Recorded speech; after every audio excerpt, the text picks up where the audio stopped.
سلامی پر از مهر نثارتان همدیاران، استادان و دوستان ارجمند.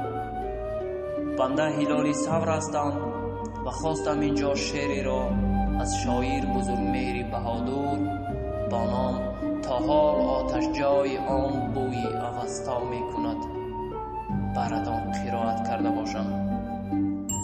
شهری سرزمی باستان از تاریخ آوا می کند، شهری سرزمی باستان از تاریخ آوا می کند.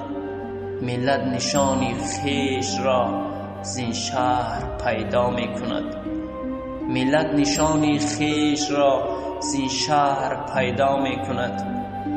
چون چرا هر کس کند از تاریخ این مرز و بوم، پاسخ دهد هر خشتی آن بیهوده دعوا می کند.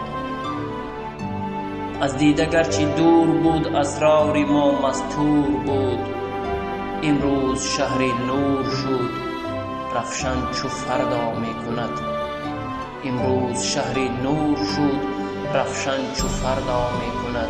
اینجا بیا زردوشت بین در لحظه ارغوشت بین، تا حال آتش جای آن بوی اوستا می کند.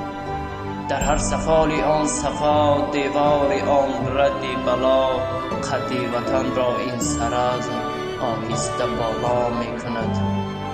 این خاک عین دولتم چون جانماز ملتم، این خاک عین دولتم چون جانماز ملتم.